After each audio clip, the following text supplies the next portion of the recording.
Hi everyone, Dana here, and welcome to my little chat about how healthy are you? I mean, we are all getting older, and I guess the question is, do you feel like you're getting older? Is your body feeling like you're still full of energy, able to do what you want to do in a day? Or do you feel like, oh, things are hurting? I'm starting to get on more and more medications, and my body's starting to feel old. Well, what I'd like to go through with you today are the different areas that I believe we should focus on to allow ourselves to change the way that we age from the generation before us, and to give you a bit of a roadmap, I guess, as to looking at your longevity in a bit of a different way. And what I mean by that is we often talk about our lifespan, don't we? Like the average woman, I think, lives to 84 or 85, but you don't want to live to that age if you're not feeling great. So we want to have what we call a really good health span. So we want to be as healthy as we can possibly be for as long as we possibly can. Hopefully until the day that we die, and we just die in our sleep at whatever age that is. That would be the goal. So I want to go through with you. There was a study done in America with over 9,000 people, and they were all over the age of 25, and it was to find out how healthy are you. And they had 6 different tests that these people went under, and to be classed as healthy, they had to pass all 6 of these different tests. So I want to go through that with you, but then I'm going to share with you a few of my beliefs as to how we can turn things around no matter where you are in your current health and fitness. So the first thing I do want to share with you about that study was that 95% of people that do die have what we call a comorbidity. And what that means is they have a chronic disease that basically is maybe within our control to avoid. So that's really quite exciting. So it doesn't mean that if you fail at this test that it's all downhill from there. So I don't want you to think that. So the very first test they did was they found out about their waist circumference. So for a woman, if you want to write this down, to be classed as healthy, your waist circumference should be less than 88 centimeters. So if you're wondering, well, where exactly do I measure my waist? It's that bit in a woman that just comes in, that smaller bit in your waist area, and that is where you measure. And so that should be less than 88 centimeters. The second test that they performed was a glucose test, and that is all about your blood sugars, because we know that if your blood sugars are not stable or not within a healthy range, that you have inflammation in the body, and this is a bit of a predictor to chronic disease. So the test that with your blood sugar was a fasting blood sugar, which basically means you do need to go to the doctor and get tested, but it is after you have fasted for 12 hours prior, the night before, and you needed to have a blood sugar of 5.6 or less. So you didn't want your blood sugars to be over 5.6. The third test that they did was blood pressure.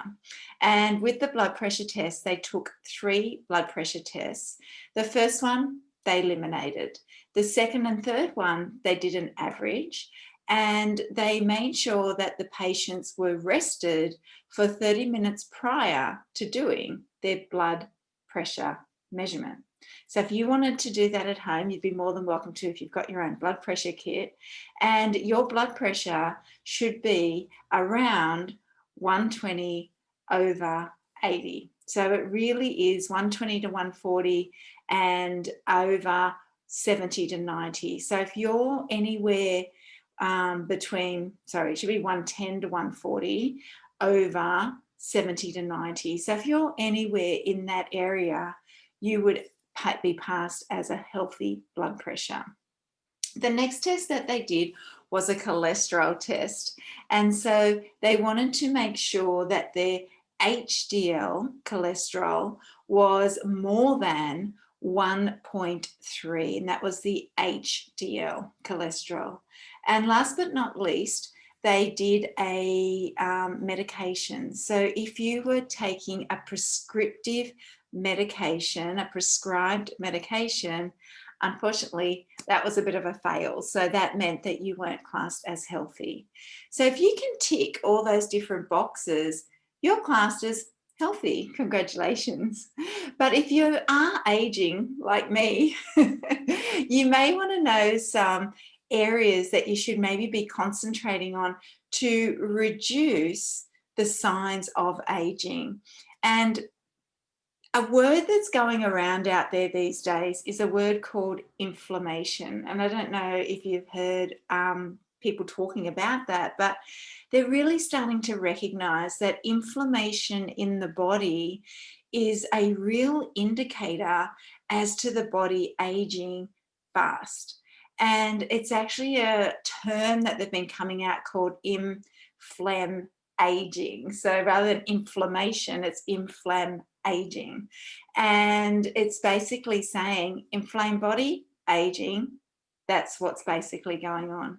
So I want to go through some different areas with you that does cause inflammation in the body, and maybe give you a bit of a clue as to what you could focus on to really help you to not only slow down the effects of aging, but really feel younger and improve your health and your fitness. So the very first thing that we would look at is your gut health. And when I talk about your gut health, I talk about how your digestive system is functioning. So do you have gut issues or don't you?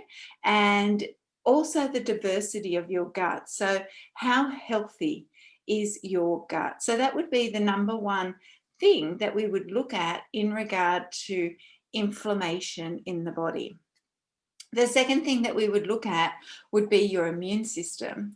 So when you think about inflammation, if I said to you, I twisted my ankle, which I did the other week, and what happened was my ankle blew up, it swelled up. And I'm sure for the rest of you that have ever twisted anything or hurt something, it swells up. And the reason it swells up is fluid goes into that area to protect that area, because it doesn't, it wants it to be protected. And then as the swelling reduces, then the healing starts in the body. And that whole process of inflammation is normally about 72 hours. So if you have chronic inflammation in the body, let me give you an example of autoimmune disease, increased unstable blood sugars. That is chronic inflammation in the body. So you're actually asking your immune system to work way over time.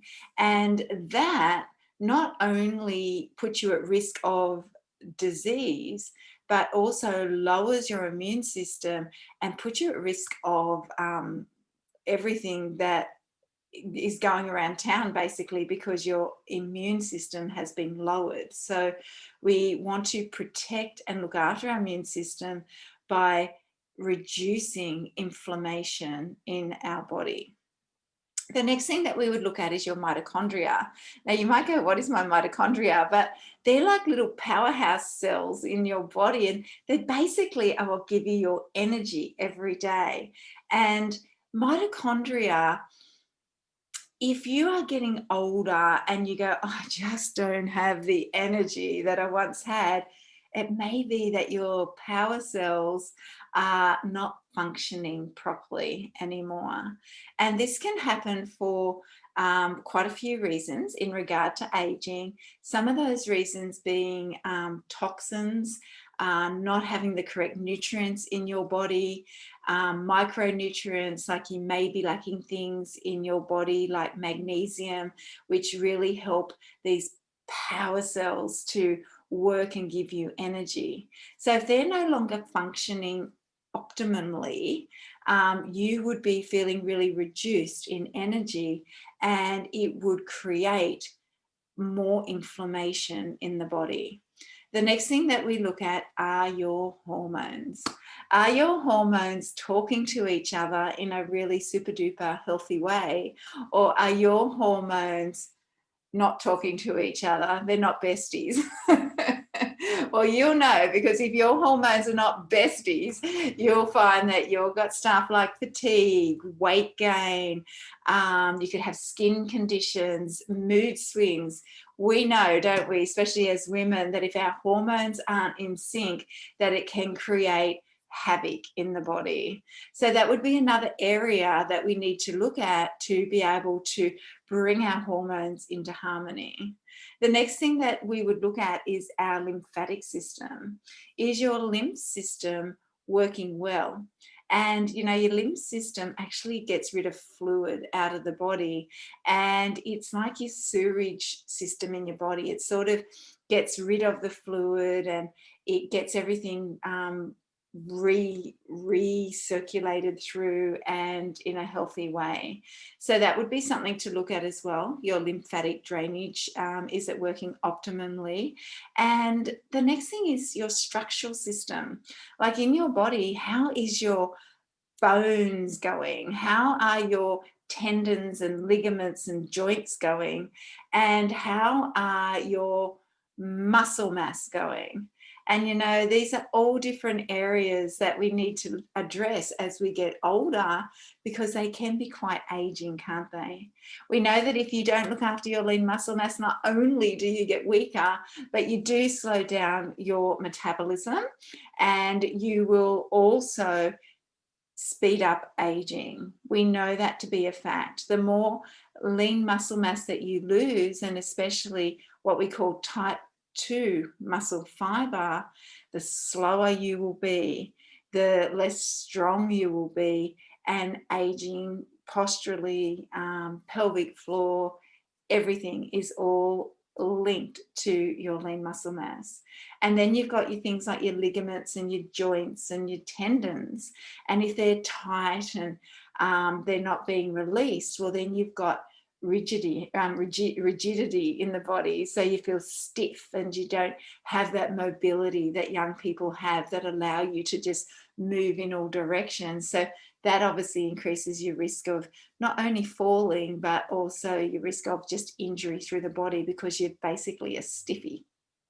And then we also have our bones. So how's your bone density going? And are you looking after that bone density? And are you ensuring that you're doing the movements required to keep your bones in peak condition, and eating in a way to allow your bones to stay in peak condition? And last but not least is your mindset. And in regard to your mindset, it is not only your thoughts, but also your emotions and your stress levels. So if you find that you, and humans are sort of designed to think more toward the negative. So don't think you're alone if you're always thinking of, OMG, this is what could go wrong. I'm getting more and more like it as I get older, I notice. So the more you are inclined to think negatively, or the more your emotions are in an anxious state or a down state, or I call them below the line emotions, you know, those emotions that might be anger, it might be frustration, resentment, fear, and all those emotions that basically don't feel great.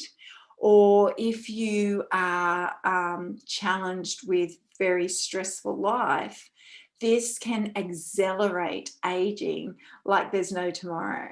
So we have to learn the strategies to be able to cope with these mindset and emotional states, because newsflash, it ain't going away. We are going to continue as a human while our hearts are beating and we're breathing, to have ups and downs through our life. That is being human.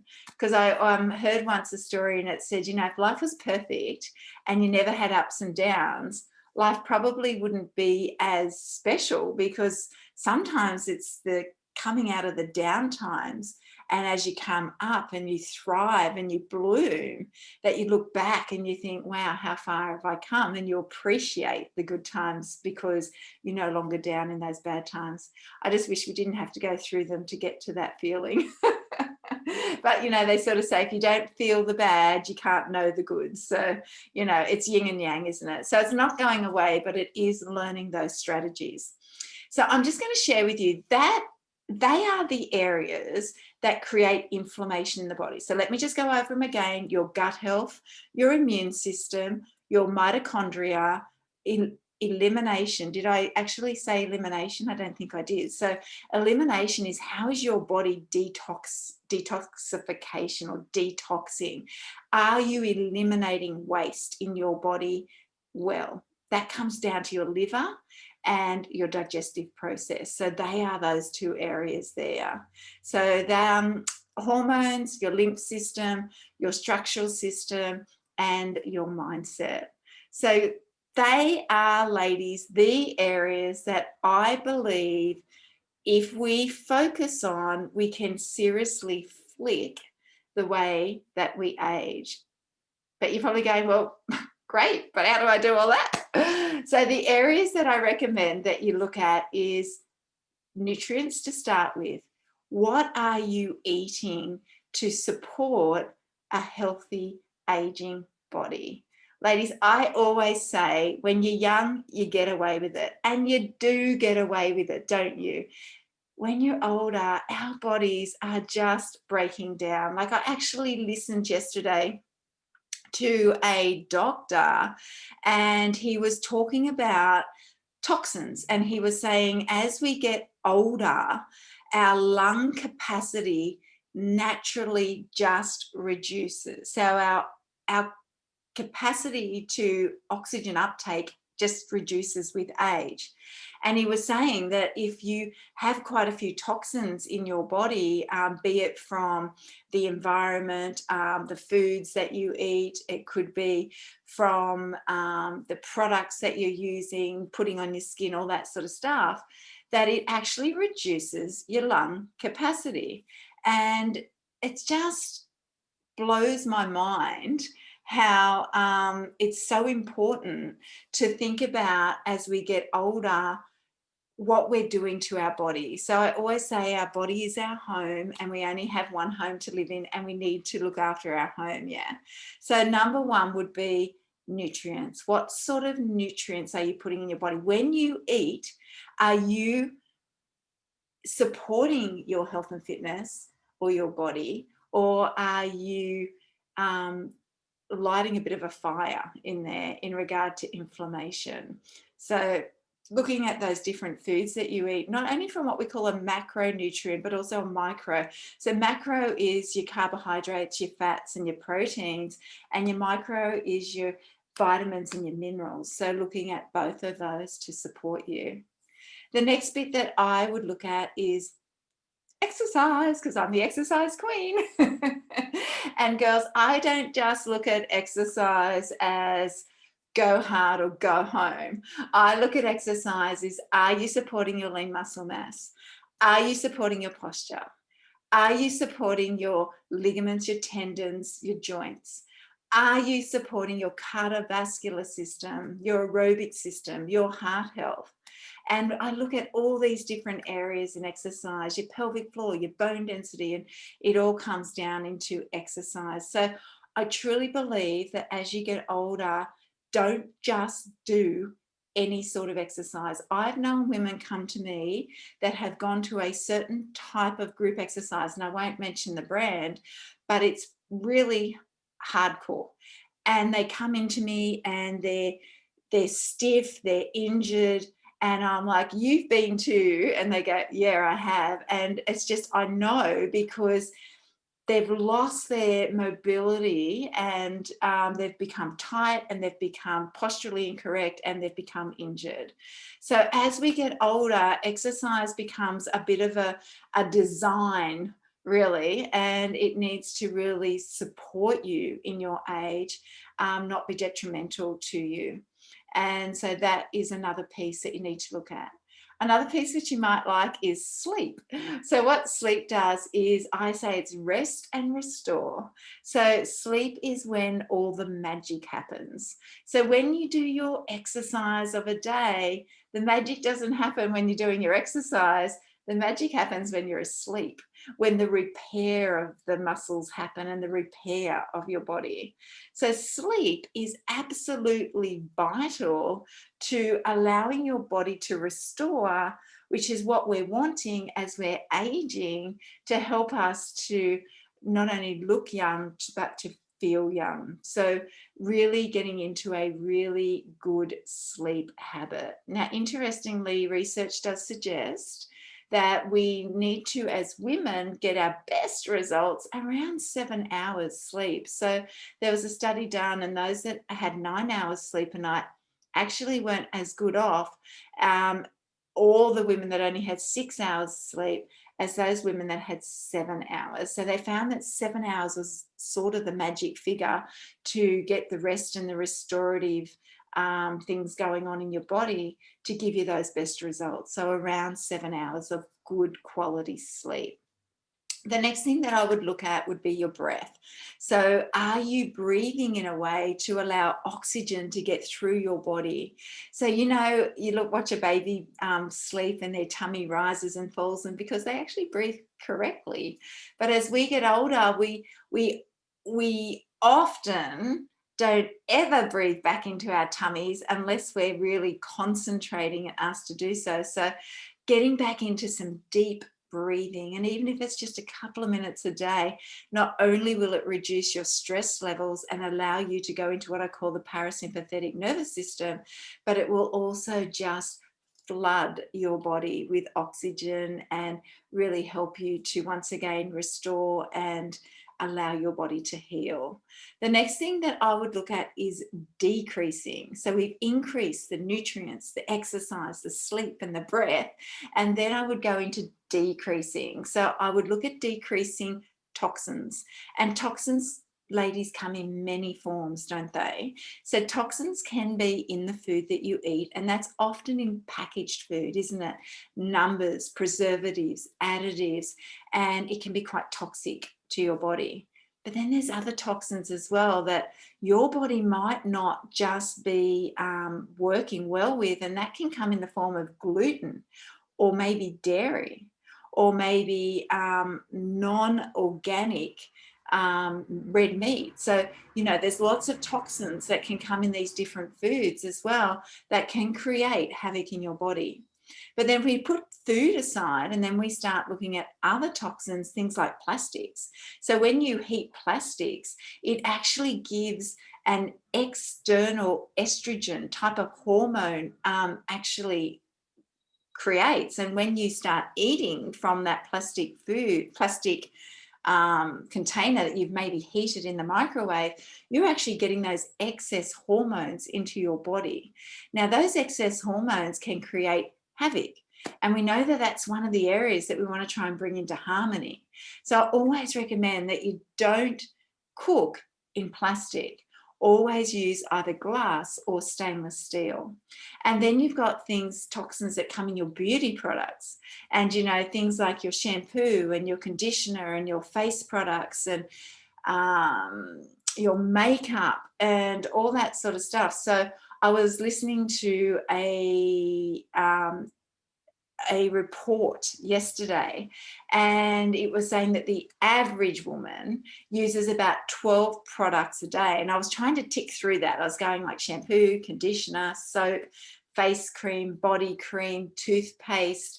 Then I was thinking lipstick, I was thinking mascara, I was thinking maybe foundation for some women. So I started to go through this list, and I thought deodorant, and I thought, yeah, there are quite a few different products that we probably mostly do use on a daily basis. And she was saying that the average product has about 10 different chemicals in it. So if you were using on average 12 products a day, you are potentially ingesting or bringing into your body 120 chemicals a day before you've even started on these other areas that I talk about. So I really encourage you to start looking at the ingredients in your makeup and your body products, and see what you are ingesting and what you are putting into your body. Because once again, girls, it's as we get older, we're not working as well. So we need to treat ourselves with kid gloves, tender loving care, just like we would a newborn baby. We wouldn't put shit on a newborn baby. In fact, we make sure we go out and we buy products that aren't going to affect a newborn baby's skin, and making sure that our babies are as healthy as possible. Well, we need to start looking back at ourselves as a bit of a babe. There we go, we're all babes. You won't find how we're all beautiful. We're babes. Oh dear, how funny is that? So anyway, let's treat ourselves like babes that we are, and start thinking about those products and that we are putting on our bodies. And then there's our cleaning products. And so I was telling you about this guy that was talking about lung capacity. Well, what that study was about was they had, I think it was over 9,000 professional cleaners over a big period of years in America. And they looked at what the cleaning products did to their bodies, and what those cleaning products did. If they used approximately 2 cleaning products a day, over the period of time, it really changed their lung function substantially, was the word that they used. And so what they were saying was that when you have such a substantial change in your lung function along with aging, then you're putting yourself at much higher risk of lung type related diseases. And so once again, looking at especially those things like bleaches and that stuff, like, you breathe and you go, whoo, you can really feel those toxins. So once again, I'm thinking as we get older, let's make our own products, girls. Vinegar, lemon juice, bicarb soda, and our bodies will love us for it. So and the last thing I would decrease is stress levels. So to decrease stress levels really looks at utilizing different strategies and tools which come in many forms. So I teach my clients about breathing techniques, meditative techniques, different ways of talking to yourself. We've got lots of different techniques that we do to reduce stress, and it even comes into releasing stress in the body, like our fascia, and we do fascia release, and we do yoga nidra, so that we are bringing our body into rest and repair. So really looking at reducing stress. So let's go through those again. So increasing your nutrients, macro and micro, increasing your exercise, done for our age group. It is a science, believe me. Sleep, quality sleep, rest and repair, breath to increase oxygen through the body, decreasing toxins for all those reasons I just mentioned, and last but not least, reducing stress. So creating a body that does have stressful moments. Like exercise does create stress in the body, but it's a good stress. We want to try and come up with those tools and strategies to decrease bad stress, and we know what that is, anxiety and things like that. So that is me. I hope that you've enjoyed our session that I've wanted to share with you on day 1 of our slowing down aging education that I'm going to share with you this month.